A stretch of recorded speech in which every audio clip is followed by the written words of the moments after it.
aplikasi-aplikasi yang bisa kita gunakan untuk bertatap muka dengan orang lain, ya, selama perangkatnya memadai dan jaringannya ada. Amin. Ya. Tapi tidak terlepas daripada fasilitas itu semua, seperti yang disampaikan oleh Bapak Gembala.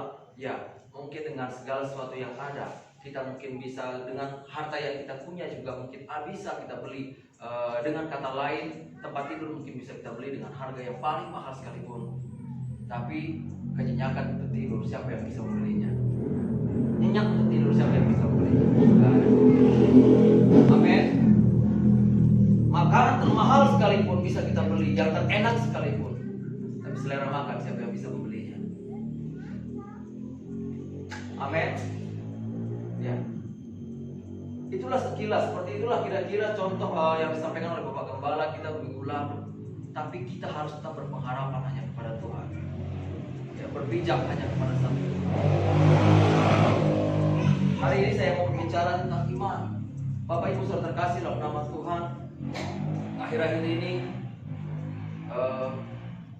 ya, sesuai dengan perkembangan zaman, semakin hari ada orang yang semakin bangga dengan apa yang dia punya, dalam tanda kutip, ya, bukan hal yang positif. Bangga dengan perlakuan yang tidak baik. Ada pernah saya berjumpa dengan seseorang, dia berkata seperti ini, dengan bangganya dia berkata, saya ini sebenarnya adalah pelanggar titah Tuhan, pelanggar perintah Tuhan, pelanggar Alkitab. Dia bangga dengan perkataan seperti itu. Ya. Saya adalah pelanggar daripada Tuhan, firman Tuhan. Bapak Ibu saudara terkasih dalam nama Tuhan, setiap orang yang melakukan pelanggaran terhadap perintah Tuhan, hukumannya adalah maut. Amin. Tapi tidak terlepas daripada itu, sebagai orang yang percaya kepada Tuhan, ya, kita harus tetap menjaga iman kita. Amin. Iman kita, bagaimana kita bisa bertumbuh dalam Tuhan? Kita baca ayat Alkitab kita dalam Yohanes 15. Ini sudah sering kita baca, ya, Yohanes pasalnya yang ke-15, ayatnya ke-4 dan ke-5.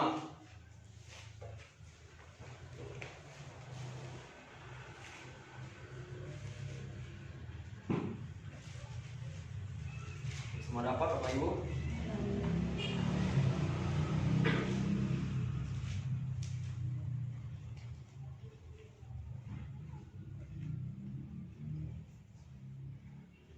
Yohanes 15 ayat ke-4 dan 5 saya bacakan bagi kita semua. Tinggallah di dalam aku dan aku di dalam kamu, sama seperti ranting tidak dapat berbuah dari dirinya sendiri kalau ia tidak tinggal pada pokok anggur. Demikian juga kamu tidak berbuah jikalau kamu tidak tinggal dalam aku. Akulah, ya, akulah di sini Tuhan, maksudnya Tuhanlah pokok anggur dan kamulah ranting-rantingnya, ya. Barang siapa tinggal dalam Tuhan dan aku di dalam Dia, ya, aku di sini Tuhan juga, ya. Tuhanlah pokok anggur dan kamulah rantingnya. Barang siapa tinggal di dalam Tuhan dan Tuhan di dalam Dia, ia berbuah banyak, sebab di luar Tuhan kamu tidak dapat berbuat apa-apa. Amin.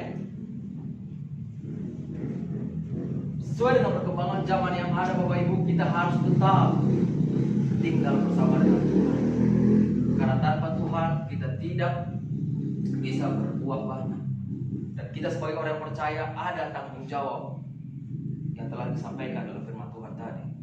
Kita harus berbuah. Amin. Kita sebagai orang yang percaya kepada Tuhan tidak hanya diminta duduk diam dan mendengarkan firman Tuhan dalam gereja, tapi kita juga harus menjadi orang-orang pelaku firman Tuhan, harus menghasilkan buah. Amin. Setiap kita, tidak hanya, seringkali saya katakan, tidak hanya itu tugas daripada hamba-hamba Tuhan yang melayani, tidak, tapi setiap orang, setiap kita yang ada dalam pelayanan ini harus, ya, menghasilkan buah. Amin. Melalui apa? Tidak hanya kita melayani, tidak hanya sebatas melalui mimbar ini menyampaikan firman Tuhan, tapi melalui sikap kita, tindakan kita, perbuatan kita setiap hari, melalui iman percaya kita kepada Tuhan. Iman, ingat Bapak Ibu, iman. Iman seperti apa yang harus kita pertahankan dalam kehidupan kita? Iman seperti apa? Karena ada waktunya. Ya, ada waktunya. Setiap kita pasti akan dimintai pertanggungjawaban atas iman yang kita miliki. Amin. Ada. Dalam 1 Petrus 3 ayat 15, tolong dibantu baca. 1 Petrus 3 ayat 15.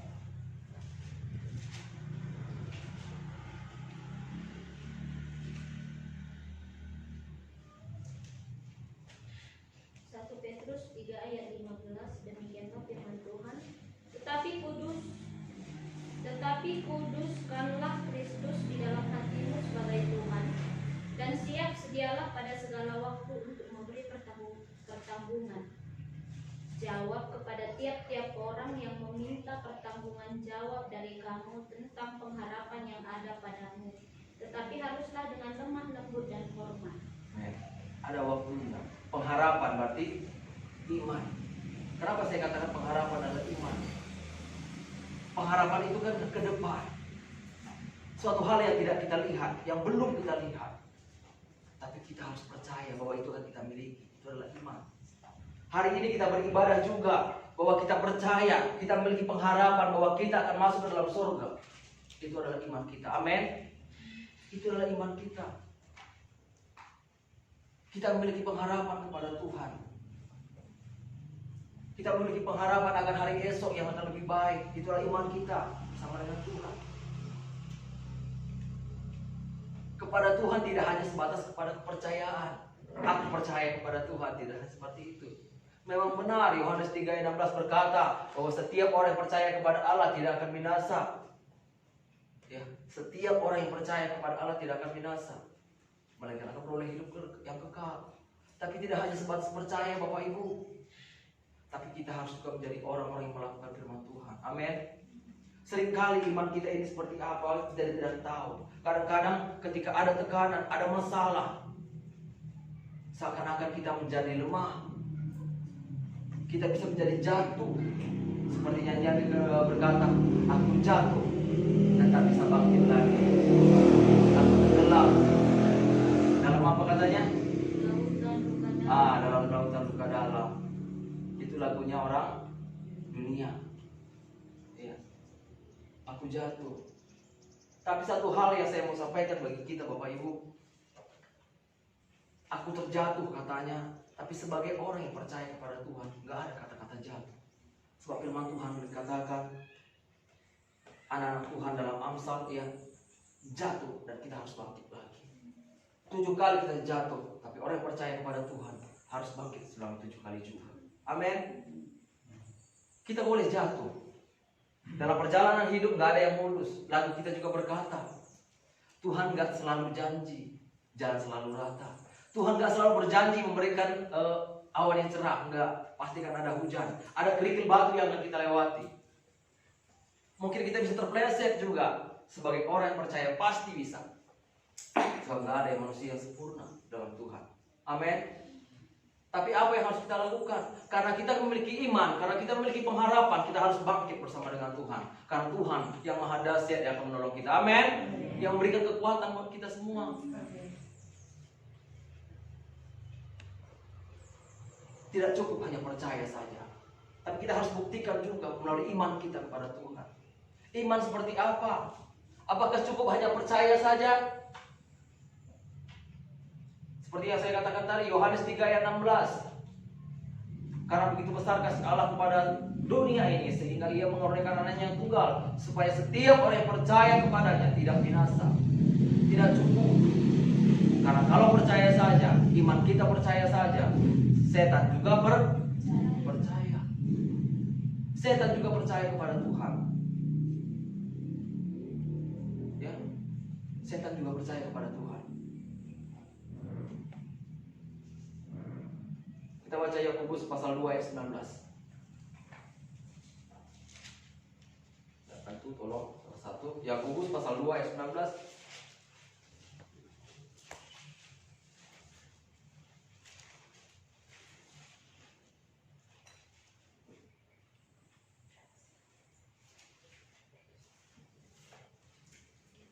Yakobus 2 Ayat 19.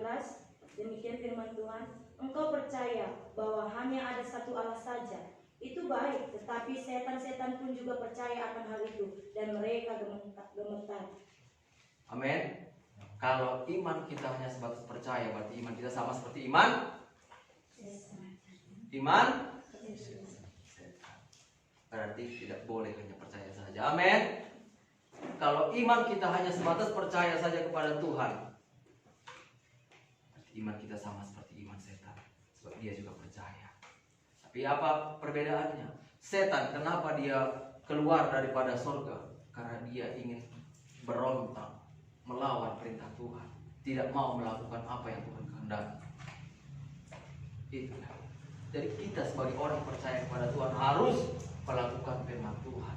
Banyak hal tentang melakukan firman Tuhan. Melakukan firman Tuhan, beribadah juga adalah melakukan firman Tuhan. Setiap hari kita berdoa juga adalah melakukan firman Tuhan. Melalui kehidupan kita, apa yang kita lakukan setiap hari adalah melakukan firman Tuhan. Ya, bukan melakukan setiap hari berarti kita bertumbuk juga dengan orang lain atau bertengkar dengan orang lain juga itu firman Tuhan, tidak. Tapi melakukan apa yang Tuhan kehendaki. Mengajak teman-teman kita, mengajak saudara-saudari kita untuk datang beribadah kepada Tuhan, itu adalah perintah Tuhan. Itu yang harus kita lakukan sebagai orang percaya. Khususnya bagi kita semua yang tepat ini, supaya kita setiap hari ya semakin bertambah jumlahnya juga adalah tugas-tugas daripada kita. Tidak bisa hanya tugas daripada seorang hamba Tuhan atau Bapak Gembala di tempat ini, tapi tugas kita semua. Melalui apa juga? Melalui kehidupan kita sehari-hari juga. Ya, melalui kehidupan kita sehari-hari. Welas asih kita kepada orang lain. Kata-kata kita kepada orang lain. Kadang-kadang Bapak Ibu saudara terkasih, ya mungkin Bapak Gembala memiliki waktu yang terbatas, atau mungkin hamba-hamba Tuhan juga kadang-kadang memiliki waktu yang terbatas untuk mengunjungi setiap orang. Tapi kita di sini harus saling menguatkan, harus saling satu bahu membahu, mengingatkan satu sama lain, supaya kita bisa semakin kuat bersama dengan Tuhan, menjangkau jiwa-jiwa yang lain. Amin. Itu adalah tugas kita.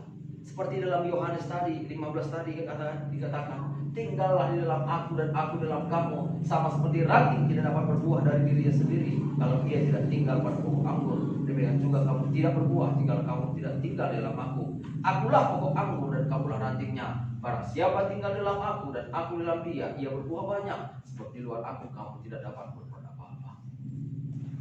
Kita harus tinggal bersama dengan Tuhan supaya iman kita itu semakin hari menghasilkan buah. Tidak, iman kita itu hanya tidak iman yang percaya saja, tidak. Tapi kita harus iman yang benar-benar seperti iman seorang Abraham. Berapa kali iman Abraham diuji oleh Tuhan? Kenapa dikatakan Abraham adalah bapak orang yang beriman? Berapa kali Tuhan mencoba dia, tapi dia tetap berpengharapan hanya kepada Tuhan.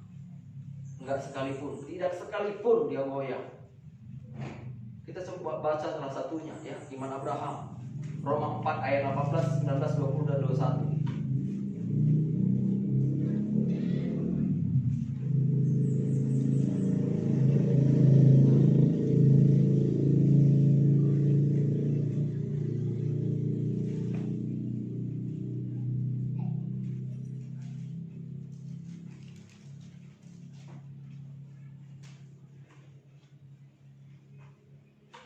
Roma 4 pasal 18 sampai dengan 21 saya bacakan bagi kita semua.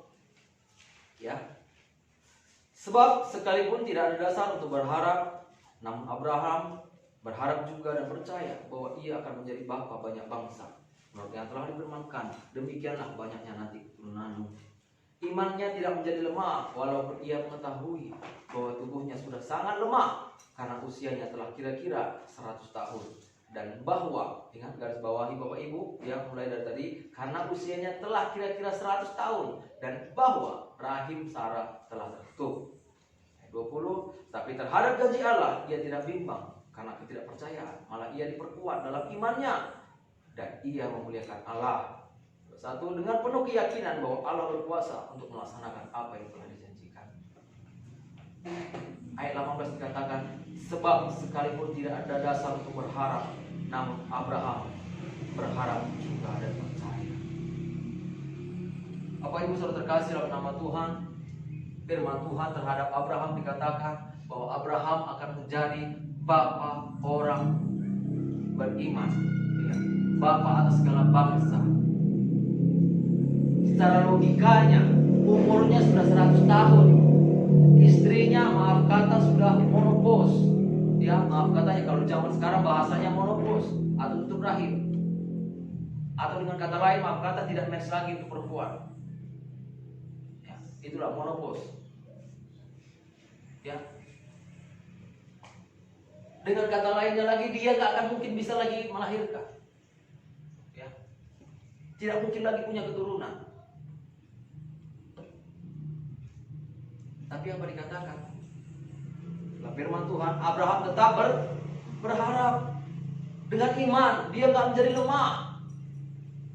Dia semakin kuat, dikatakan dalam Alkitab. Dia semakin kuat dalam imannya kepada Tuhan. Karena dia percaya bahwa Tuhan sanggup melakukannya. Amin.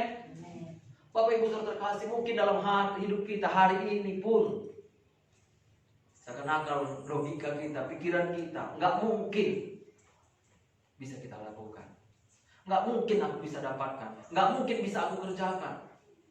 Nggak mungkin bisa aku hadapi.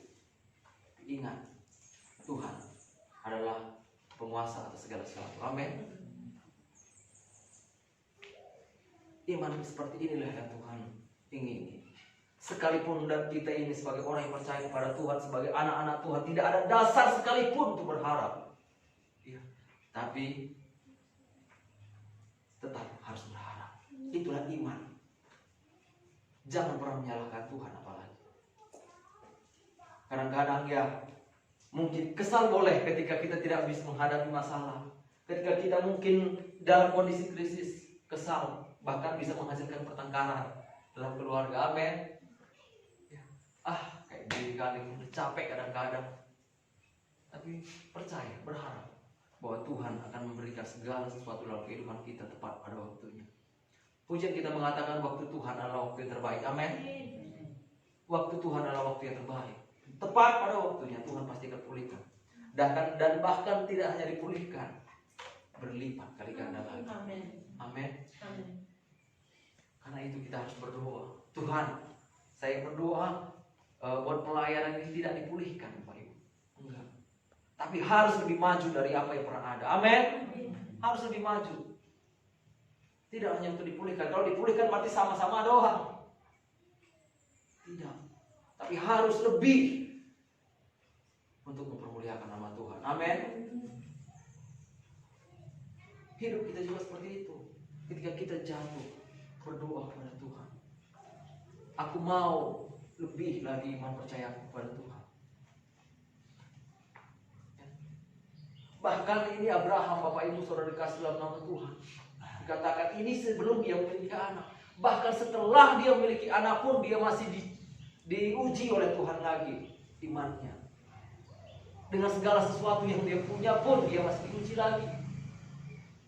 Kenapa dia dikatakan Bapa orang beriman? Tuhan mau kita sama seperti Abraham yang sanggup ya memberikan segala sesuatu. Tuhan telah memberikan anak. Singkat cerita, Abraham telah diberikan anak yang dinamai Ishak. Amin. Ya.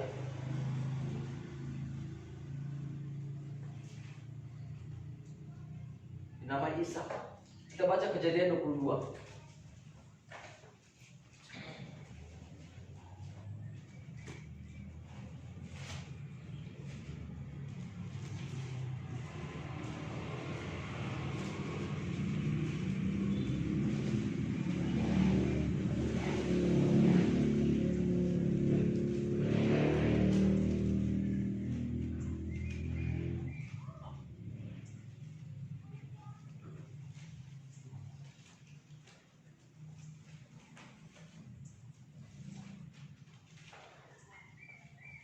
Kejadian 22 saya baca dulu ayat 9 mulai ya. Nanti Bapak Ibu boleh baca dari awal ya. Judulnya di atas, kepercayaan Abraham diuji. Ayat 9 mulai. Sampailah mereka ke tempat yang dikatakan Allah kepadanya, lalu Abraham mendirikan mezbah di situ. Disusunnyalah kayu, diikatnya Ishak anaknya itu dan diletakkannya di mezbah itu di atas kayu api. Sesudah itu Abraham mengulurkan tangannya lalu mengambil pisau untuk menyembelih anaknya. Ya ibu, bapak ibu, menyembelih anaknya. Tapi berserulah malaikat Tuhan dari langit kepadanya, Abraham, Abraham, sahutnya, ya Tuhan. Lalu ia berfirman, jangan bunuh anak itu dan jangan kau apa-apakan dia. Sebab telah kutahui sekarang bahwa engkau takut akan Allah dan engkau tidak segan-segan untuk menyerahkan anakmu yang tunggal kepadaku. Ya, ayat sampai di situ dulu. Nanti bapak ibu boleh bacakan terus sampai seterusnya. Abraham masih diuji juga dengan apa yang kita punya juga bapak ibu. Ya mungkin kadang-kadang ada ujian yang Tuhan akan sediakan. Amin. Dengan apa yang kita punya, sanggupkah kita untuk mendahulukan Tuhan terlebih dahulu? Sanggupkah kita untuk melakukan apa yang Tuhan kehendaki, apa yang Tuhan inginkan dalam kehidupan kita? Abraham, iman seperti itulah yang Tuhan kehendaki. Tidak hanya sebatas iman yang percaya. Di awal yang saya katakan tadi, iman kita harus menjadi iman yang luar biasa. Amin. Iman yang dahsyat.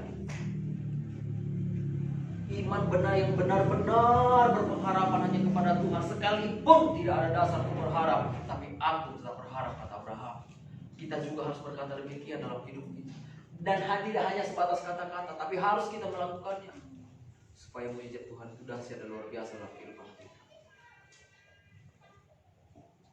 Memiliki iman yang teguh kepada Tuhan, berpengharapan hanya kepada Tuhan. Mungkin telinga kita kadang-kadang panas akan ucapan orang lain di luar sana. Mungkin ya kita bisa mendengar ucapan bahkan sikap orang lain yang bisa mungkin merendahkan, meremehkan kita semua, meremehkan kita dengan kata-kata yang mungkin menyakitkan hati. Tapi tetaplah percaya kepada Tuhan. Ada waktu yang Tuhan akan sediakan. Amin. Pemulihan dan bahkan kelimpahan akan diberikan Tuhan dalam kehidupan kita. Hanya saja tetaplah beriman kepada Tuhan. Ya. Berimanlah kepada Tuhan. Tetap kita harus melekat kepada Tuhan, beriman supaya kita dengan itu, ya di firman Tuhan dalam Yohanes tadi katakan, kita boleh menghasilkan buah-buah yang luar biasa. Ya, dengan segala tekanan yang ada, dengan segala situasi yang ada, dengan kondisi yang ada, tetaplah kita beriman, tetaplah kita dalam pokok anggur yang benar itu, yaitu Yesus Kristus Tuhan kita, supaya kita bisa bertumbuh dan menghasilkan buah yang lebat, banyak, menghasilkan yang luar biasa untuk kemuliaan bagi nama Tuhan. Sehingga dengan demikian keluarga kita boleh diberkati, saudara-saudari kita boleh diberkati, pelayan kita boleh diberkati.